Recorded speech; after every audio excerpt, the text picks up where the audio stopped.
This is Cecil B. DeMille in Hollywood.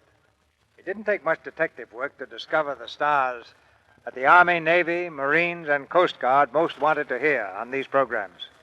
Either one alone would make us very popular with you tonight. Together, well, what more can I say than tonight's stars are Bob Hope and Hedy Lamarr. Hedy asked me to tell you that she'd like to come in person to every place where you're listening. I said you probably wished the same. But the next best thing to a personal visit from Hedy is tonight's play, which is called The Bride Came C.O.D. And after the play, you'll hear from both Hedy and Bob. Lux presents Hollywood.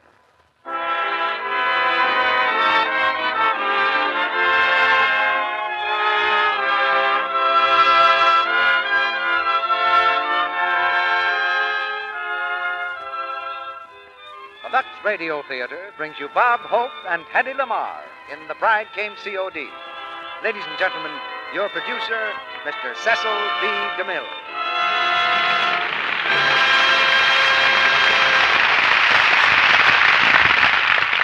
Greetings from Hollywood, ladies and gentlemen. Traditionally, the week between Christmas and New Year's Day is the biggest week in the whole theatrical calendar.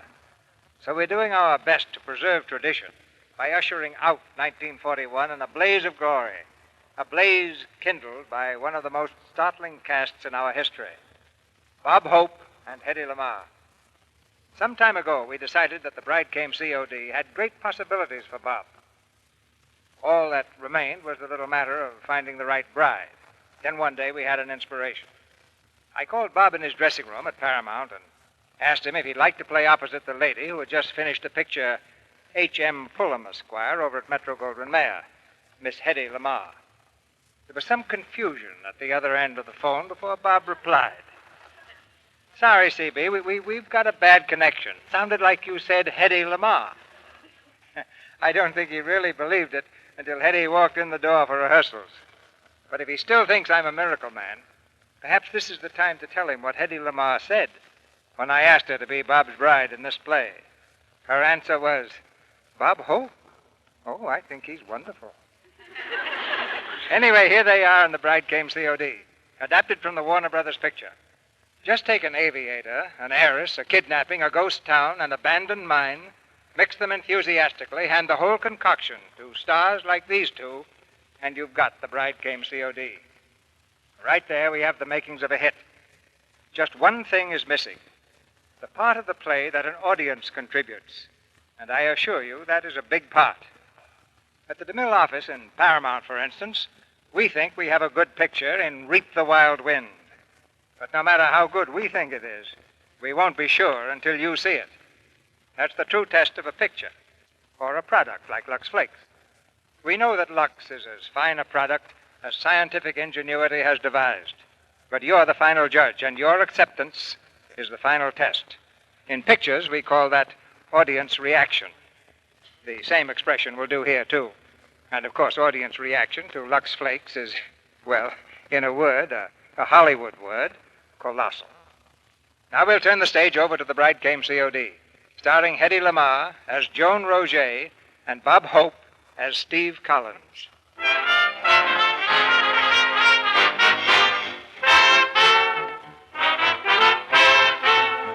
When an oil heiress agrees to become the loving bride of an orchestra leader, that's news.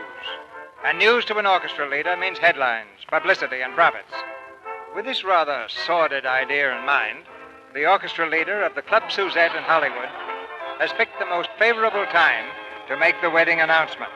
The club is jammed to the doors as he waves his baton and signals for a fanfare. Ladies and gentlemen, a little announcement. Ladies and gentlemen, today in this city of Hollywood, as it must to all men, happiness came to yours truly, Alan Brice.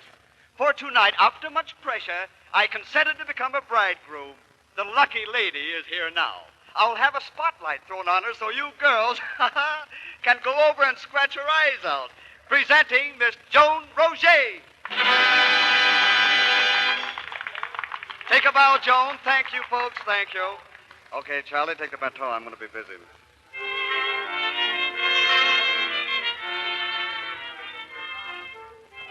Well, Joan, like the announcement? Alan, it was wonderful, but I'm getting worried. Why? My uncle, I really should have told him. What for? He'll know soon enough. Hey, there's Tommy Keenan. Hiya, Tommy. You've heard of Tommy Keenan, Joan, newspaper man? Oh, yes, I've read your column, Mr. Keenan. Yeah, a lot of people do. What's the matter, Mr. Keenan? Are you feeling bad? No, but I will soon. I'm on the air in 15 minutes and not one juicy item. What are you talking about? Didn't you hear my announcement? I'm in Clover. The girl said yes. My troubles are over, crowned with success. I know. Hit Parade 1937. I'm sorry, Brice, but I can't get excited. You've been engaged to 3 different girls in the last 6 weeks. All 3 were clients of my press agent. This one's different. Yeah? Are you, Joan? I hope so. Look, Tommy, maybe you don't know who Miss Roger is. I know all about Miss Roger, niece and sole heir of Lucius K. Winfield, the oil tycoon, having reached the age of reason, is doing her best to spend the old man's money. In short, the biography of a glamour girl. Am I right, Miss Roger? You might add, and I'm having the time of my life. Yeah, but that isn't news, and being engaged to Brice isn't any... Hey, wait a minute. Huh? You know, this might be news at that.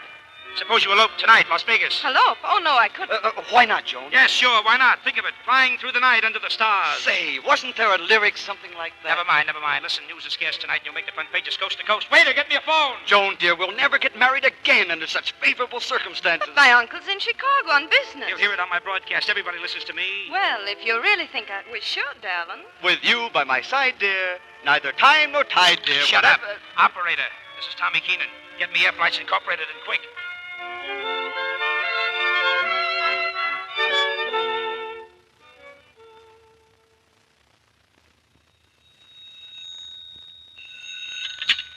Hello. Air Flights Incorporated. See Los Angeles by plane, $2. The Stars Homes, $5. Good evening. Who? Oh, well, Mr. Collins ain't here just now, Mr. Keenan. He flew over to Pomona to see a movie. Huh? Party at 3 to Las Vegas and back? Yeah, well, I'm not sure Steve can make it. Okay, Mr. Keenan, I'll tell him as soon as he gets back.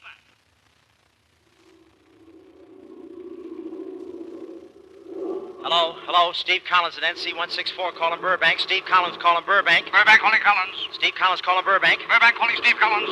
Well, I can't think of any reason why we two shouldn't get together. Oh, shut up! Come on, Gertie, we're home. Oh, gee, Steve, it was a wonderful movie, and it was wonderful riding in your plane, too. Well, it's your last one. Why, Steve? Well, I ain't going to take out any girl that I have to chase all over the wings for a kiss.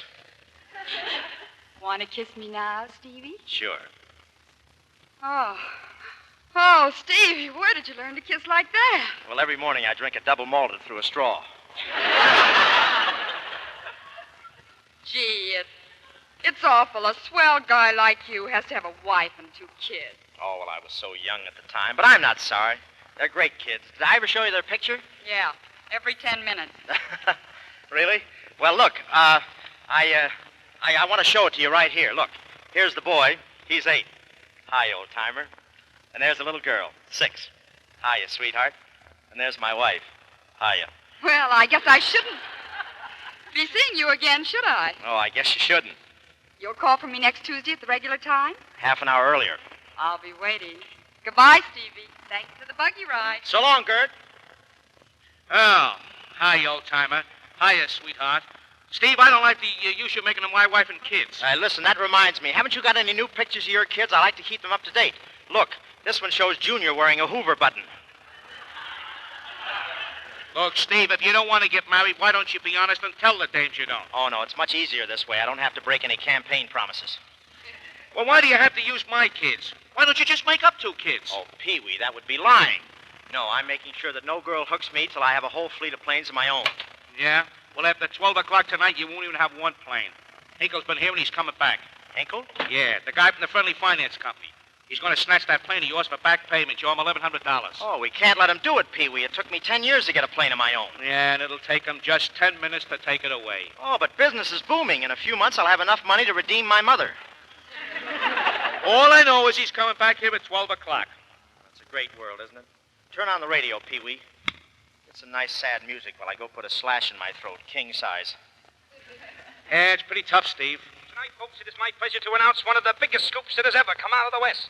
As the culmination of a whirlwind 4-day courtship, The musical world's most eligible bachelor, Alan Brice, will tonight become a Benedict. His bride will be the beautiful Joan Roget, niece of Lucius C. Winfield, Texas oil tycoon. Holy cats, I Just 4 forgot. days What? ago, Mr. That's Roget Keenan. was at the- You're supposed to fly the three of them in Las Vegas tonight. The three of who? Keenan, the bride, and the groom. Well, what time? Right after the broadcast. Well, why didn't you say so? I don't know. What about Hinkle? Oh, forget Hinkle. Maybe I can work this trip in anyhow. At least it's a couple of bucks extra. Okay. I'll call Keenan. Tell him we're ready anytime. The sooner the better. Right.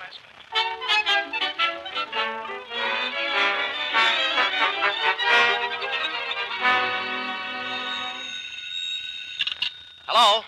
Air Flights Incorporated. See Los Angeles by plane. $2. Who? Chicago? Oh, put him on.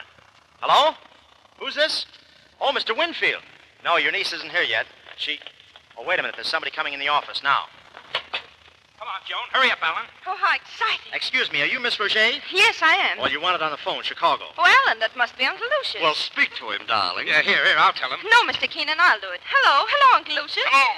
Joan, is that you? Yes, Listen, I've called every airport in Los Angeles. What's the idea? Uncle Lucius, let What's me all this explain. about you getting married? Oh, please try to understand. I love Alan Brice desperately. You must be desperate.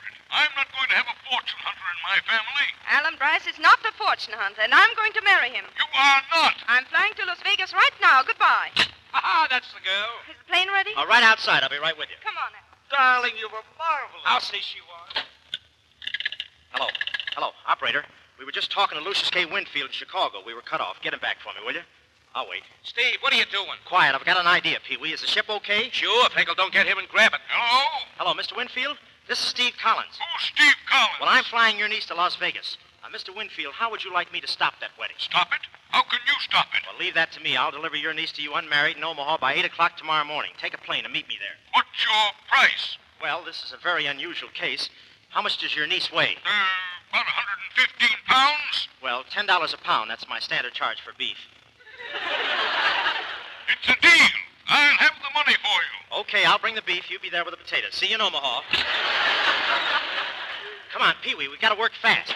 Evening, Collins. Steve, it's Hinkle from the finance company. Oh, hello.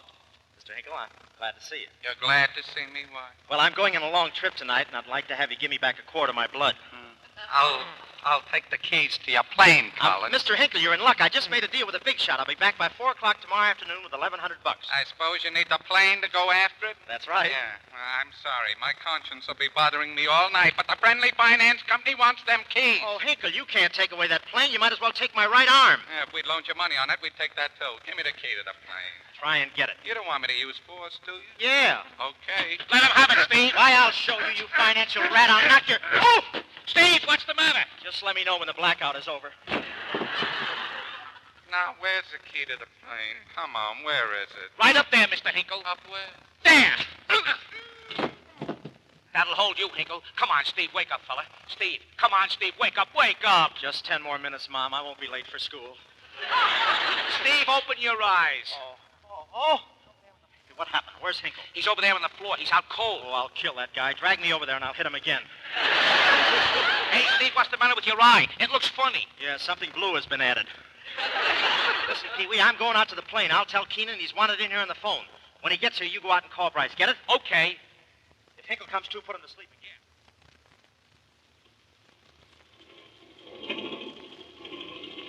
Hurry up, Collins. Let's go. Oh, Mr. Keenan, you want it on the phone. Oh, who in the name of... I'll be right back, Brice. Well, make it snappy. In the plane, Miss Roget. Thank you. Hey, let go of my arm. Oh, I'm sorry. What's the matter, Joan? He pinched me. What's the idea, Collins? Oh, I was just trying to guess her weight. You know, poundage is important in a plane. Hey, wait, Mr. Brice. Well? Mr. Brice, Mr. Keenan wants you in the office. It's important. Excuse me, Joan. I hope there's no hit. Hurry back, Alan. Let's go, Pee-wee. Go ahead. Hey. We're moving. Stop. Oh, don't get excited. We're not taking off.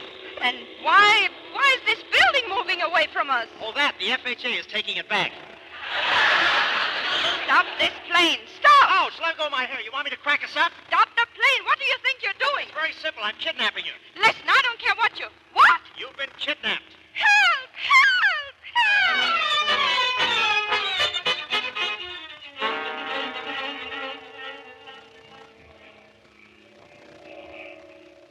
You mind if I sit down here beside you?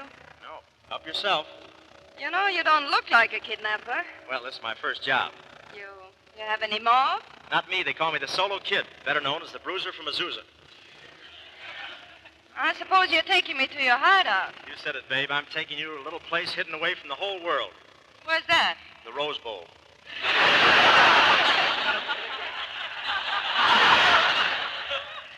Even for a kidnapper, that's pretty bad. How much are you asking for me? Oh, about $1,100, more or less. $1,100 for me?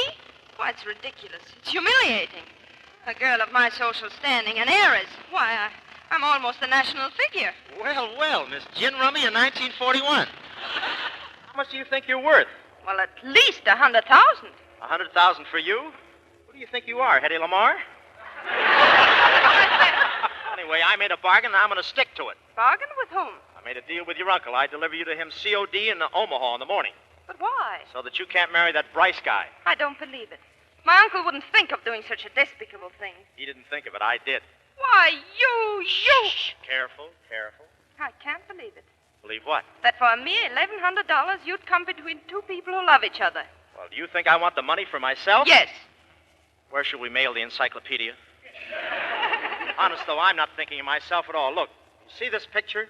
Oh, children. Are they yours? Mine? Well, I like to think of them as their mothers. Hi, old-timer. Hi, sweetheart.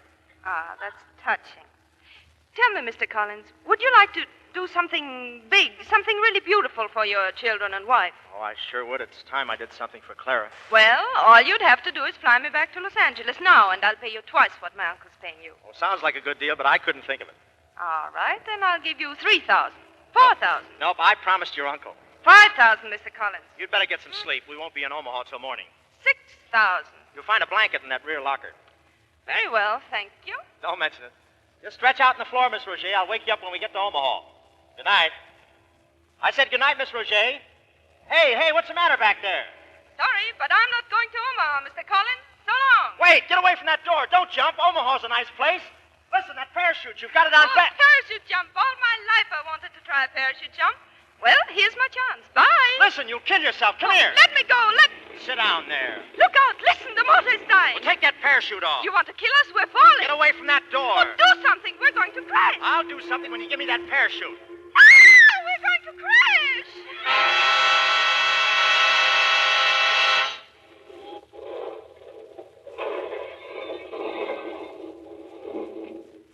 Now look what you've done. What happened? Went into a stall. Oh, you should have attended to your piloting and let me alone. Sure, I should have let you jump. Well, why didn't you? Because you got the parachute on backwards. Backwards? Yes, backwards. You can't reach the ripcord. Oh. Oh. Yeah, come on, get out. I'm a little faint. Well, you ought to be. Look what you did to my plane, and I don't even own it yet. Every time I take my hand off the steering wheel, it flies to the finance company by itself. Listen, if I could feel sorry for anybody right now, I'd feel sorry for myself. Well, here we are, and it looks like here we're going to stay. It's sort of dark around here. Yeah, it's this indirect lighting. Never does work right. Come on, here's your blanket. What's that for? That's your bed for tonight. You don't expect me to sleep out here, do you? Well, it's all right with me if you want to bunk in the plane, but you'll have to sleep standing on your head. Now, look, we're in the same boat. You don't have to growl at me all the time. Well, what do you expect in a situation like this? Pear-shaped tones? Would you mind telling me where I can get some water? Water? Where are you going to find faucets in the desert? A desert? Are we in a desert? One of the best, the Kalavata. Bigger than Death Valley and further from civilization. Just a minute. What's that blanket doing alongside of mine? Oh, that's where I'm sleeping tonight. I'll thank you to get a room of your own. Well, that suits me fine. How's this? That's still too close. Just keep going till you're out of sight. Lady, you took the words right out of my mouth. So long. See you in the morning. Mr. Collins! Mr. Collins! What's the matter? Oh, help! All right. Take it easy. Come over here to me. Where are you? Right here behind these goose pimples.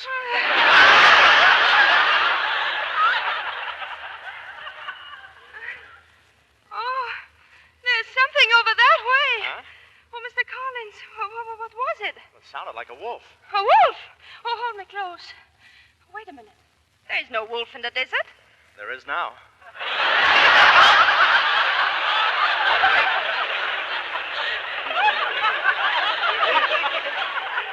Let me go, please. But I think you better sleep where I can see you. Whoever thought a coyote would bring us together? All right, I'll sleep here, but I warn you, I snore. Bad? Well, they don't call me Chattanooga Choo-Choo Collins for nothing. Good night. Good night. You cold? A little. First time I've ever gone to bed with the windows so wide open. Yeah, I guess one thin blanket isn't much use out here. No, two would be fine. You're right. Hey, I'll tell you what, I'll toss you. Heads, I get your blanket. Tails, you get mine. No, thanks. I've seen those double-headed coins. Just as you like. Night. Well, what is it now? I can't sleep. Why not? No pink pills. I never can get to sleep without them. Oh, too bad. But I didn't think I'd need them on this trip. Look, I'm sorry you can't sleep, but I can, and I will, too, if you'll only stop talking. Well, you kidnapped me, and the least you can do is talk to me when I can't sleep. I think there's something about your style of conversation that may get me drowsy. That insult didn't slip by me, but a good answer did. I'll take it up in the morning. Take it up now. Listen, lady, I know this is a romantic setting, and I know how you feel, but please leave me alone. Don't get me wrong. All you are to me is a pink pill. All right. What do we talk about? Well, what about your childhood? Oh, I was the average kid, believed in Santa Claus up to a certain age, hated school. When I was 15, I started to think about girls. At 17, I found out what they thought about me. From then on, I've been reading Esquire just to keep me posted.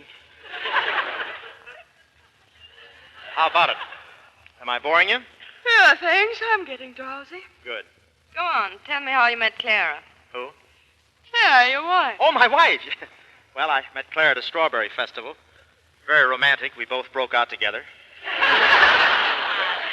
I took her home, and we sat in the parlor. Gee, she was a beautiful girl, the most beautiful girl I ever met. What a figure. What a face. She had eyes like Marlene Dietrich, hair like Veronica Lake, a nose like Madeleine Carroll, a chin like Miriam, and lips like Claudette Colbert. Well, we sat there a while, and I kissed her, and she kissed me, and I kissed her, and she kissed me. Hey! What? No, I can't sleep.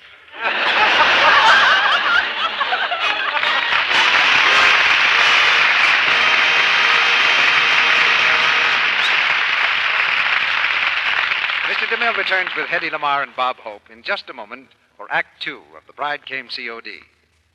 And now, Libby Collins with some fashion news. Thank you, Mr. Roy. One new idea cropping up in the stores nowadays is black lingerie. It's interesting for a change, and of course it luxes just as easily as the white and pastel tones do. You can have a whole lingerie wardrobe of black. Undies, nighties, everything. And here's a hint that's timely. Nowadays, it's a real duty to take the best care of everything we have. So remember that Lux is an undie saver. A quick little Lux sudsing every day not only makes us sure we don't offend, it also keeps lingerie like new much longer. That is a timely hint, Libby, and a true one. Perspiration does two things. It makes us offend. It weakens delicate fabrics. They wear out faster. It's foolish to risk these when new Quick Lux Flakes remove perspiration and soil so quickly and so safely. There's no harmful alkali in new Quick Lux to injure fabrics or fade colors. And with these rich, fast-working suds, there's no rubbing. And just notice how much that generous big box will do. Yes, new Quick Lux is thrifty. Now, our producer, Mr. DeMille. Act 2 of The Bride Came C.O.D., starring Bob Hope as Steve Collins and Hedy Lamarr as Joan Roget.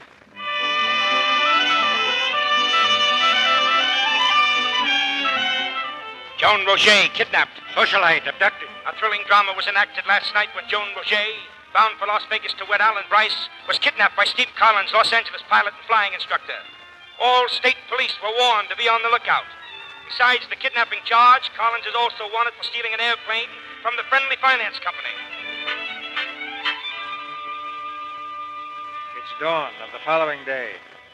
The first rays of the sun transform the great Kalavada Desert into a fairyland of purple and gold. Beside the disabled plane, Steve Collins and Joan Roget stand spellbound, held breathless by the majesty and beauty of the scene. Joan breaks the long silence. I've got a pain in my stomach. Must be something you didn't eat. I'm so hungry I could eat a horse. Look, what's that over there? If it's a horse, I take it back. It's a lot of buildings. It's a town. Oh, it can't be. It must be a mirage. It is not. You knew that town was there all the time, and you deliberately kept me out here all night. Oh, don't be silly. Why would I want to keep you out all night? Guess now I'm being silly. I'm going over and find the sheriff. Well, I'll go with you. Yes, come along, please. I think you can do a lot to brighten up a feather. Nice sidewalks they have in this town. All they need is a few people to walk on it. I don't see a soul. Isn't much of a town, is it? No, it isn't even much of a ghost town. Is that what it is? Certainly. Look at those houses. They'd all fall down if the spider webs didn't hold them up for the termites. I imagine the last time any living thing set foot here was about 1900. Gosh, a ghost and laying an egg, too. There must be somebody here. Where there's a rooster, there's people. You mean where there's a rooster, there's chickens? Hello, folks. There, you see? Hello, mister. Step right in here, folks.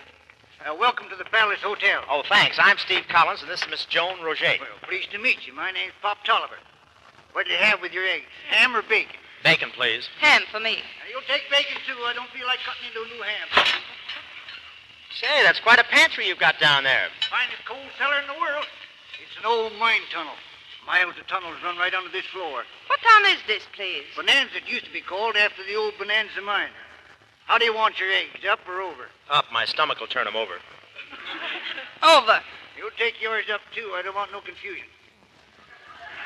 Say, Well, have a seat. tell me something. Have you been here ever since the town folded up? Sure have. Mine's closed down. Everybody skidooed about 1910.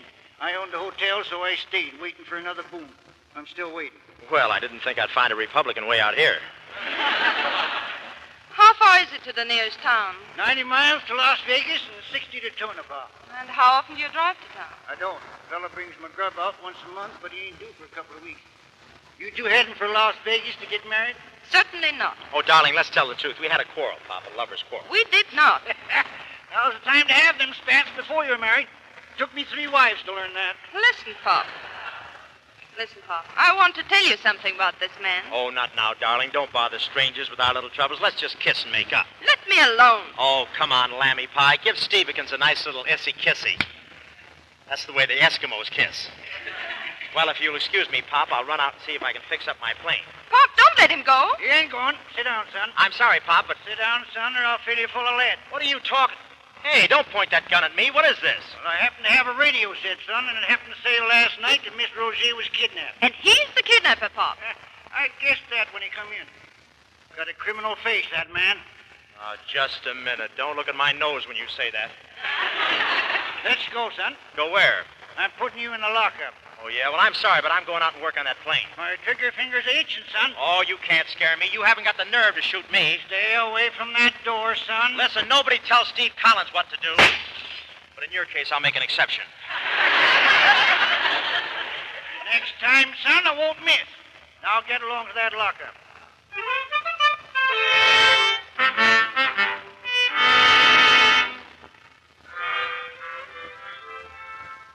This here radio's kind of old-fashioned now, I guess. Well, sit down, Miss Roger.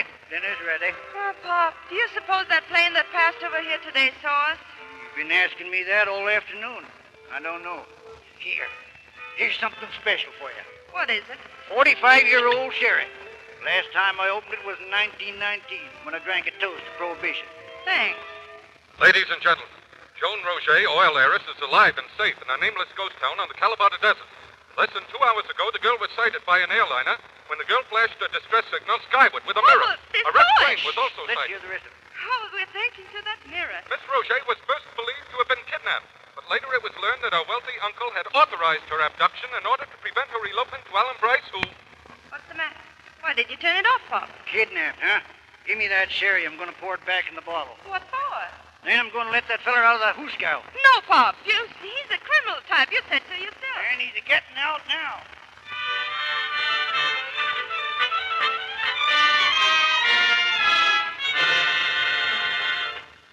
Come on, open up. Open the door. What do you want? Well, the plane's all fixed. Are you ready? Ready for what? To go with me. I'm not going any place with you. Oh, yes, you are. Oh, no, I'm not. Oh, I see your point. You want me to drag you by the hair. Is that it? You tried, brother, and you'll have a fight on your hands. Okay, I never lost a decision to a woman yet. Come on. Ow! I'll show you. Now, listen. Ow, you kicked me. Let me go. Let go. Cut it out, you. Let me alone. Come back here. Come back.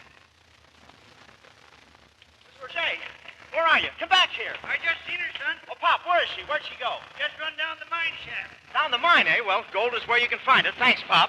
Wait, don't go down there without a light. Go. Cut it out now and come along peacefully.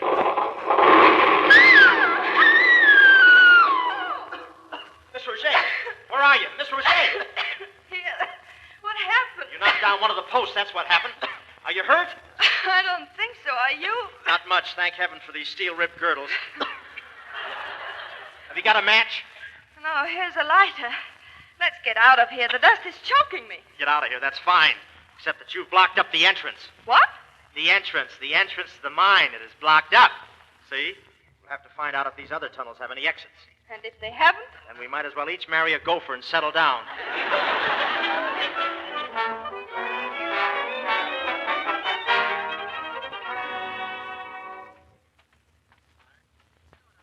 You tired? Sort of. I'm soaking wet, too. Yeah, thanks for carrying me over that puddle. Better sit down and rest while I take a look at this next tunnel. You mean the lost tunnel? Crying, huh? I had you pegged. I made a bet with myself that you'd be boo-hooing into your hanky within 3 hours. Oh, stop it. You must have been up against this sort of thing before. There must have been some crisis at the store club when the waiter brought you the wrong wine or something. Why, at a time like this, must you bring up the past? Because I don't think our future's worth talking about. Well, isn't there anything we can do? You have longer nails than I have. Start digging. Where are you going? I told you, I'm going to explore this tunnel. Don't be long. Sit tight. I'll be back as soon as I can. Fine thing. Wandering around in a hole in the ground. Every 5 steps, I smack my head up against a post. 1, 2, 3, 4. What's that, a light? Hey, who's there? Who's there? This is Steve Collins. Hi there, Steve. This is Pop. Oh, well, keep that light on. It'll be right there. Wait, are there any more posts down here? I don't think so. Good, here I come, Pop. Oh! Come to think of it, there is a post right over there. I found it. Hiya, son. How'd you get down here, Pop? Oh, easy. That door over there leads right into my pantry. Well, lead me to that door. I'm starving. What happened to you? Oh, cave-in, back in the entrance. Where's the girl? She's still there. She thinks we're trapped. Maybe you better go get her while I wrestle up something to eat. Oh, let her wait a few minutes. It'll be good for her. Ah, food. Help yourself, son. There's a whole ham there. Make yourself a sandwich. Oh, thanks, Pop. You'll find the mustard and pickles on the shelf. Mustard and pickles? Hey, what's that? Sounds like an airplane. I'll take a look out of the window. Let me see, Pop. Yeah, that's a Los Angeles sheriff's plane. I've seen it around the airport. What's the sheriff want here? Well, probably after me for stealing my own ship. Well, I guess this is the finish. Say, what kind of a deal did you make with old man Winfield? Well, I was to deliver Joan to him, unmarried. Well, then, my boy, you're not licked yet. All you got to do is go back and keep her in the mine. It's a cinch your uncle will come hot-footing it here. When he gets here, I'll let you know, and you can hand her over and collect the money. Pop, you're a genius. Here, you skedaddle back with some of this ham. Oh, wait, I can't do that. If I bring food, she'll know I found a way out. That's right. Quick, Pop, fix me up a couple of sandwiches. I can eat them on the way back to her. There's no use both of us starving. Gee, I'm a rat. Pop, make that 4 sandwiches. I may as well be a fat rat.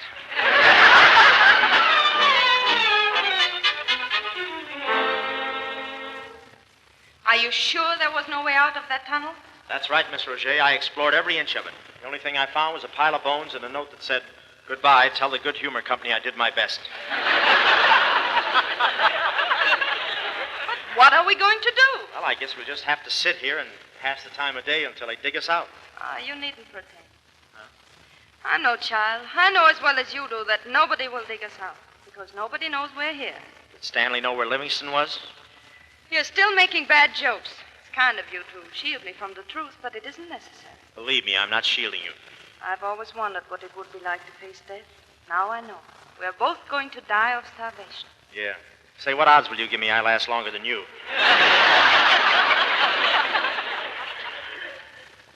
Don't joke, please. Okay, well, guess I'll take a nap. Good night. Good night. What was that? Oh, sorry. You hiccuped. Oh, is that what it was? Oh, I was dreaming I was eating a big steak dinner and I started to chew too fast. I wish I could dream up a steak dinner. Say, was there dill pickle in your dream? Huh? Come to think of it, yes. I can even smell that pickle.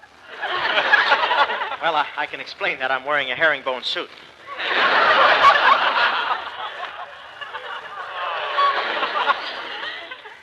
Tell me, is your whole life passing in front of your eyes? No. Why? Don't you know? At a time like this, it's supposed to. My life is passing in front of my eyes right now, and it's not a very pretty picture. Such a wasted life. Who'll mourn for me outside of my uncle? How about this Brice fellow? Oh, I'm not so sure about him. After all, I've only known him 4 days. 4 days? Well, what were you going to marry him for, just to fill out the week? You see, that was the sort of life I led. Silly, useless, impulsive. It's different with you.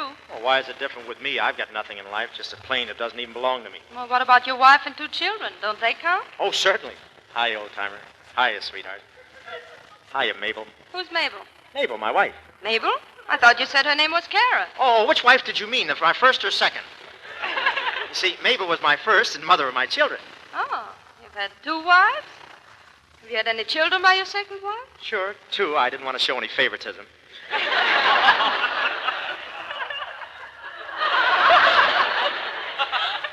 You know, you don't look like a man who had 2 wives and 4 children. I hardly believe it myself. Gosh, I'm hungry. So am I. Oh, excuse me. Did you hiccup again? Yes, it's just a hangover from that dream. Oh. Mr. Collins, would you shake hands with me? Well, what for? Well, at a time like this, it's wrong to harbor grudges or ill feeling. I want you to know that I forgive you for everything. Oh, thank you. I'm sorry I brought you to this. And at a time like this, it's wrong to withhold the truth. I'm sorry we got our schedules mixed. I'm sorry I didn't meet you before Clara and Mabel. Well, I'm sorry I didn't meet you before Alan Brice. Say, you mind if I get a little closer to you? It's getting cold. I was just going to ask if I could. Joan, listen. Suppose I were to tell you that I'm not... that I haven't... What, Steve? Joan, I'm not married. I have no wives. I haven't any children. I don't... Oh, it's just a tactic I've been using on women to keep from getting involved. Oh, Steve. Well, I'm glad I used it because now I'm free and ripe and ready to be involved. Involve me, honey.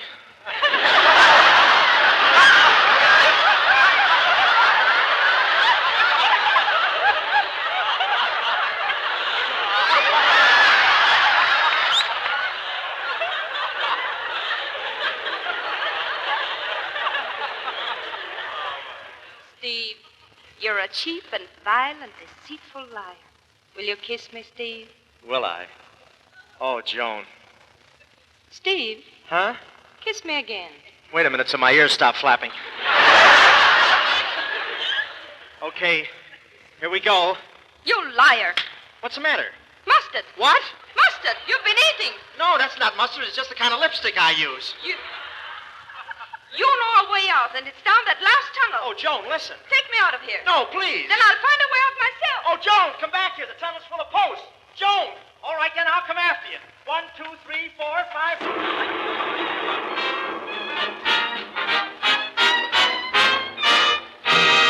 We pause now for station identification. This is the Columbia Broadcasting System.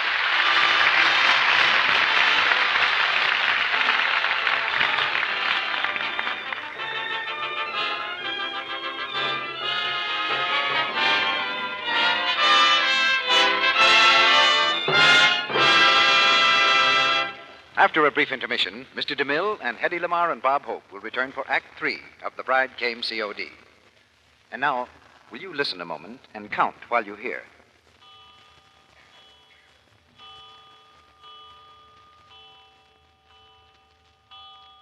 Seven times. Did you count the chimes? Well, that is meant to impress on the women of our audience this fact. Your job of washing dishes is apt to take 7 long hours every single week. 7 hours when your hands are in soap and water. Now, isn't it pretty important just what kind of soap you use? You've heard of our famous dishpan hands tests. They've proved how red and rough some soaps make your hands.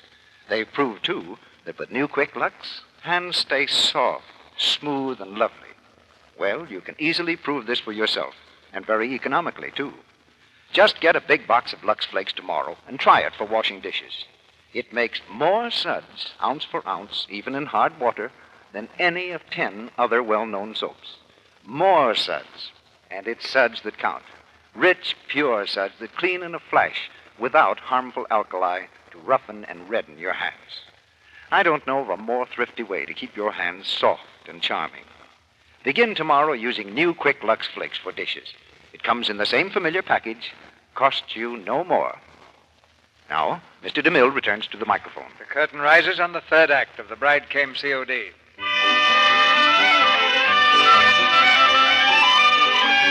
It's a few hours later. Steve has been dug out of the tunnel and is safe and sound in the Palace Hotel.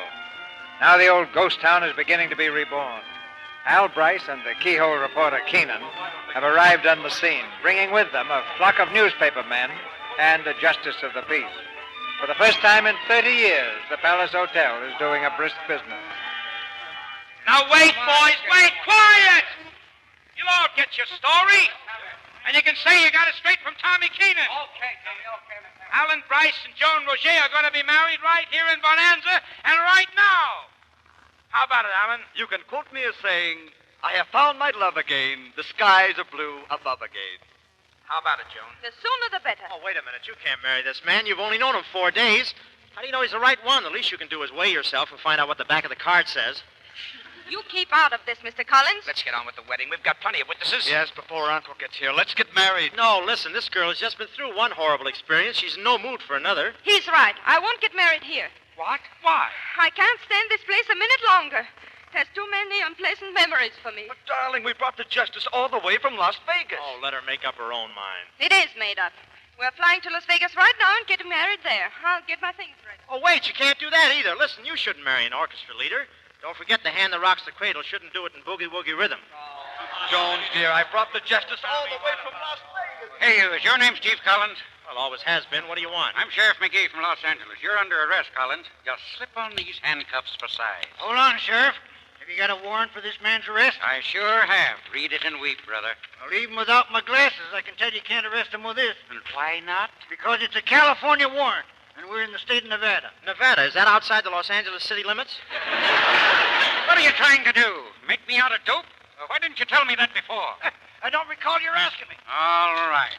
But I'm sending to Las Vegas for a deputy. We'll get you yet, brother. Hey, fellas, I just heard a flash on the radio.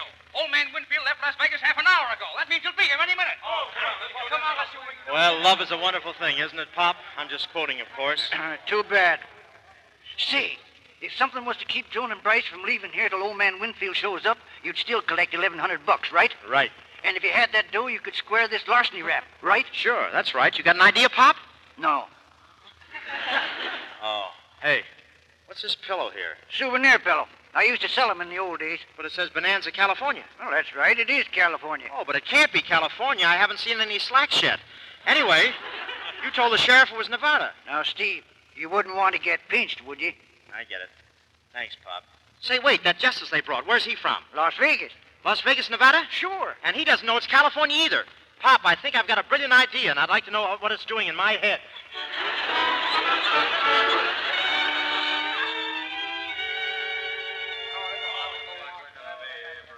You all ready, dear? Yes, Alan. Well, the plane's waiting. Let's go, darling. All right, boys, we're leaving. Wait a second. Can I speak to you a minute, Brice? What do you want now? Well, I just want to congratulate you, that's all. You're getting awfully friendly all of a sudden. I smell a rat, and I think it's you. Well, look, I admit I tried to bust up your wedding, and I'm sorry. I was a cad. Right now, I want to see you two married. I want to see you two married more than anything else. Even more than I want to see Dick Tracy catch the mole. I really do. No hard feelings, are there? Congratulations. No, of course not.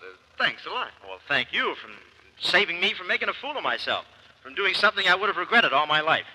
Hey, Miss Roger, I went a little soft back there in the tunnel, but out here in the cold, clear light, I realize that you two deserve each other. My one regret is that I can't be in Las Vegas with you for the ceremony. Well, sure would like to have you there. To be your best man, it would be a privilege. Oh, what a story. The man who abducts the girl turns out to be the best man at her wedding. Joan, why don't you get married here? I won't hear of it. But, Joan, give Now, me... Keenan, leave Miss Roger alone. Maybe she can't bear to have me at the wedding. Maybe she doesn't trust herself. What do you mean I don't trust myself? Well, you know better than I do what I mean. You mean I'm afraid to have you at my wedding? Why, of all the conceited, insufferable, me afraid. Well, I'll get married here, anywhere, anytime with 50 of you around. Oh, I'm sorry that's your attitude. Then you'll get married here, Joan? Sure I will. Right now. Let's not waste a minute. Ah, a wedding. Say, I love a good wedding, don't you, Pop? I loved him so much, I got married 3 times. Is that so? You must show me the scars sometime. Congratulations again, Brice. I'll kiss the bride immediately after the ceremony. Is there going to be a wedding after all, may I ask? Well, and who lifted a rock? Who is this we have here? I'm Judge Sobler from Las Vegas. I'm going to marry the couple. Well, there couldn't have been a better choice. No, thank you. Sobler, I seem to know you. Didn't I meet you under a pinball machine in Las Vegas? Oh, I'm afraid not. Sobler. Very familiar. Tell me, have you any relatives in Scranton? Scranton, let me see. What is this? Are you trying to stall or something? Come on. Let's go on with the wedding. By all means. Oh, wait. We've got to have flowers. Pop, I'd like to see a few flowers here. Well, we have cactus all year round. Oh, really? The bride wore cactus and gave her husband the needle. That'll be nice. Listen, are you trying to make a farce out of my wedding? Well, I'm only trying to see that you get married in the style you should be married in. Come on. Start the wedding. Okay. What do you say, Judge Sobler? No, I don't believe I have. Have what? Relatives in Scranton. But my sister-in-law... For the love of... Let's get on with it. Oh, certainly. Now, Judge Sobler, will you stand right here, please? Here? No, over there. I think you look better catty corner. Now, Brice, right here, please, before the judge. And you, Miss Roger, I'll just steer you over here to Alan's side. Say, what is this anyway? Well, I'm sorry. It must be force of habit. I used to work in a parking lot. Hey, who's going to give the bride away? I will. I don't want you to do anything for me. Well, I'm not doing it for you. I do it for any girl who's getting married. That's how I feel about marriage. I know how you feel about marriage. You with your 2 wives and 4 kids. Now, please, don't start digging up my past. You haven't got a big enough shovel. Who asked you to be master of ceremonies at my wedding? Never mind all this. Well, I tried to prevent the wedding, so I'm only trying to make up now. Listen, nobody asked you to prevent it, and nobody's asking you to unprevent it. You're so anxious to get me married. I'll get married, all right. I'll get good and married, and what's more, I'll stay married. Shh. Can't show any respect for me. Try to show a little for Judge Sobler. You can't tell me how to behave. I wouldn't listen to you if you were the last Judge, man on... will you please get going? I can't find my book. There it is, right next to your racing form. Hey, look! That's Winfield's plane coming in. Old man Winfield. Oh, Judge, hurry up with the ceremony. They've got to be married before he gets here. I'm afraid I'll have to recite the ceremony from memory. My wife packed the wrong book. As long as it's legal, go ahead. Let me see now. Yes.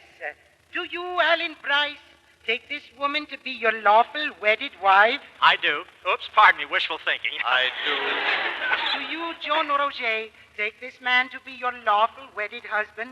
I do. Then, according to the laws of Nevada, an authority vested in me, I now pronounce you man and wife. There's your story, boy.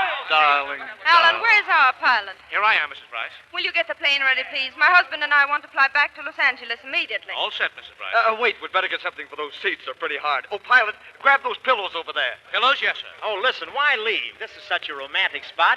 Why not spend your honeymoon here, just the 3 of us? Oh, get out of my way. Oh, but you can't go now. Your uncle will be here any minute. Oh, he can be just as mad in Los Angeles as he can here. And you're really set on going? I certainly am. Oh, but you just got married. Do you think it's polite to run away this way? The least you can do is wait till your ring turns green. Alan, I think I may have to ask you to knock this man down. We've had enough of this business, Collins. Now cut it out. You might as well tell him, Steve. Well, listen, you 2 can't go to Los Angeles or any other place together. You're not married. We're not... What? Oh, pay no attention to him, Alan. It's just another trick. Well, tell him, Pop. What state is Bonanza in? California. The ceremony wasn't legal. Sorry, Judge Sobler. No, and not at all. This is ridiculous. You have to think up something better than that, Mr. Collins. Joan, on my word of honor. The less said about your word of honor, the better. Well, why do you think I was willing for you to get married? Why do you think I practically pushed you into getting married? Because I knew it wouldn't be legal, that it wouldn't mean anything. Well, we're going to make it mean something. I was just stalling till your uncle got here. Alan, dear, I think after we get settled down, you better give up the music business. Uncle could use you in oil. Yes, Uncle will probably boil you in oil. Well, I wouldn't like to give up my career, Joan, after all I've done for music. Well, don't worry. They can always get someone else to tune up Gene Autry's guitar. Between you and me, Brice, isn't marriage silly? Between you and him, it would be. But between him and me, I think it's wonderful. Goodbye, Mr. Collins. Oh, no, don't go. Joan! Just a minute, Collins. You say this is California? Certainly. Their marriage isn't legal. Maybe, but this warrant is. You're under arrest.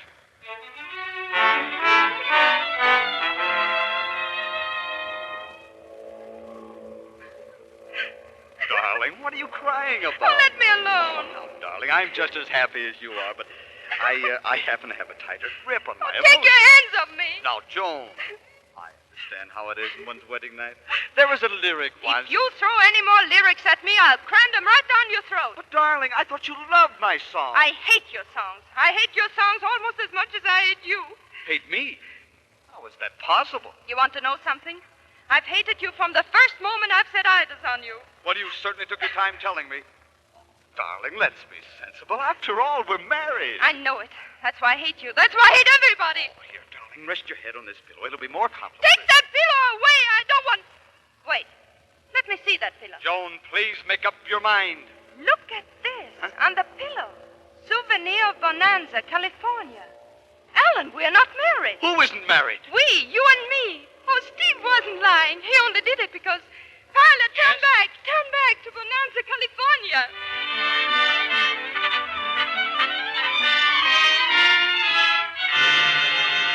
I don't care who's under arrest or what for. All I want to know is where is my niece? Well, you passed her on the way down. She's in the plane with Alan Brice flying to Los Angeles on their honeymoon. Honeymoon? You mean to say they're married? Don't get excited. They were married in California territory by a Nevada justice. It isn't legal. Well, as long as they're not married, everything's okay. Yeah, but they think they're married. No fooling. That's a hot one. That's the funniest one. What am I laughing about?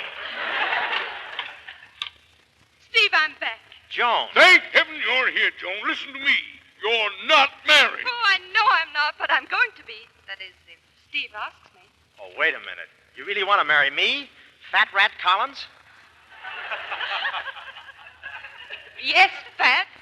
This is ridiculous. You don't know this man. He's right, Joan. I wouldn't want you to rush into a thing like this. You've got to be sure. Take your time and think. Take 10 or 20 seconds. Steve, let's get married. As soon as we can. Oh, if that's the way you feel, there's nothing in the world can stop us. We'll be married right now. Don't forget you're under arrest, Collins. We'll be married right now in the Los Angeles Night Court. I'll give you a hug in the jug.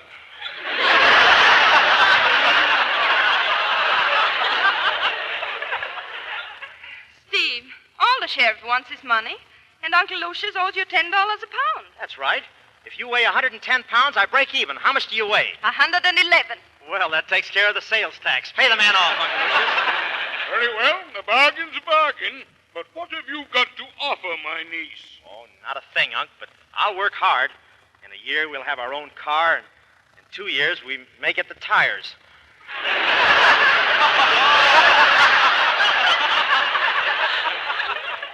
Oh, Steve. Then in a few more years, just a few years. What, Steve? Hi, old-timer. Hi, you sweetheart.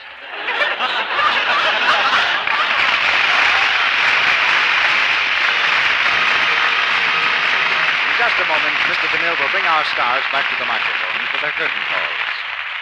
Now, here's an astonishing fact that I've learned about those nylon stockings you probably got for Christmas. The yarn used in making sheer 30-denier nylon stockings, yarn so fine that it makes a hair look heavy and coarse, is actually made up of 10 tiny filaments twisted together. And listen to this. A pound of it, if unwound, would measure about 86 miles long. Think of it. Yarn so delicate that 86 miles of it weighs only a pound. Well, you can see how every inch must be perfect and strong, free from weak places, if stockings are to wear. And you can see how important it is to treat those precious nylons gently. Wash them in mild suds. Never rub them with cake soap. Never use soaps with harmful alkali. Here's what a recent issue of a bulletin called Defense, published by the government, reported. We quote, "Soap with free alkali rots fibers, fades colors." End of quotation. New Quick Lux Flakes have no harmful alkali, and they float away perspiration and soil without the dangerous rubbing that's apt to weaken the threads. So when you hear the Lux Radio Theatre say, Lux stockings every night, you know it's expert advice. And it's thrifty advice, too, for it keeps your precious stockings new-looking longer. Now more than ever, don't trust to luck. Trust to Lux. Now, here's Mr. DeMille with our stars. A producer's heaven must be filled with players like Hedy, Lamarr, and Bob Hope. Step up to the footlights, please. Oh, thank you, CB. And if we ever get to heaven, we make sure and always wash our wings in Lux. Hedy, would you like to go out with me New Year's Eve? No, I'd love to, Bob. What have you passes for?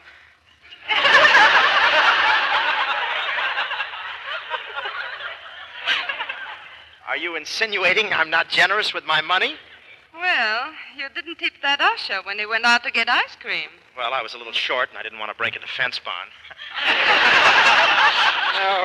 No, so see your banker or post office for defense bonds tomorrow. Thank you, Bob, for that opportunity. Oh, pleasure, CB.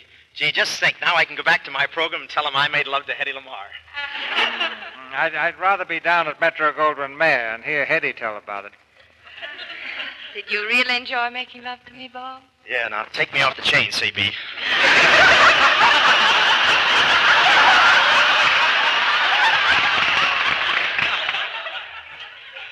It's the first time I ever hugged a girl and had my suit steamed and pressed at the same time. I'll let you in on a secret, Bob. You know, Hedy could have had Clark Gable as our leading man here tonight, but she insisted on you. Why, Hedy, you could have had Clark Gable and you insisted on me? Why? Well, these days everybody's making sacrifices, so I wanted to... Didn't need the rest of that. Well, look, I don't like to draw comparisons, Hedy, but you played opposite Robert Taylor. How do I compare with him as a romantic star? Well, how do I compare with Clark Gable? Well, how about Charles Boyer? Well, why don't you answer? I must be a better lover than some actor. I know, Bob, but I can't make up my mind whether it's Abbott or Costello. What are you going to have next week, Mr. DeMille? One of the finest love stories the theater has ever given us, Hedy. It's Smilin' Through. And our stars will be Jeanette MacDonald, Brian Ahern, and Jean Raymond. Smilin' Through was a great hit on Broadway, and on 3 different occasions it's been a hit motion picture. Our production next Monday night is adapted from the new Metro Goldwyn Mayer Technicolor picture. And we'll have the same stars that you saw on the screen in this vital emotional drama. Oh, that sounds really swell, CB. I'm going to listen to it myself if I'm not too busy working. You know, I have to make a living. But, Bob, I thought you only worked in the daytime on Louisiana Purchase. That's right, but I'm also on the night shift at Lockheed. Good night.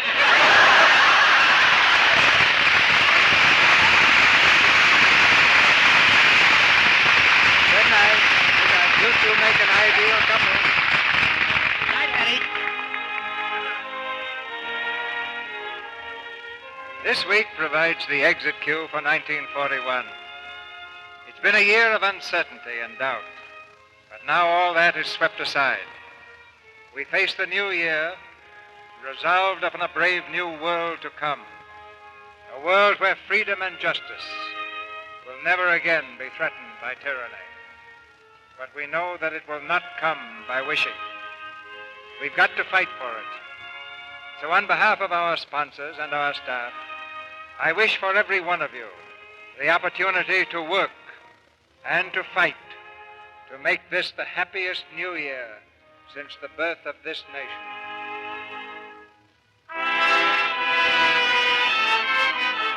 Our sponsors, the makers of Lux Flakes, join me in inviting you to be with us again next Monday night when the Lux Radio Theatre presents Jeanette MacDonald, Brian Ahern, and Jean Raymond in Smilin' Through. This is Cecil B. DeMille saying good night to you from Hollywood and wishing you a happy and triumphant New Year. Ladies and gentlemen, the editors of Motion Picture Daily have informed us that the Lux Radio Theatre has been selected again this year as the leading dramatic program on the air in the annual poll conducted by Motion Picture Daily. All the radio editors throughout the country participated in this poll, and to all of them we say thank you. Bob Hope appeared tonight through the courtesy of the Pepsodent Company and is now seen on the screen in the Paramount Technicolor picture Louisiana Purchase. Hedy Lamarr appeared through the courtesy of Metro Goldwyn Mayer. Tune in next Monday night to hear Jeanette MacDonald, Brian Ahern, and Jean Raymond in Smilin' Through. Our music was directed by Louis Silvers, and your announcer has been Melville Roig. This is the Columbia Broadcasting System.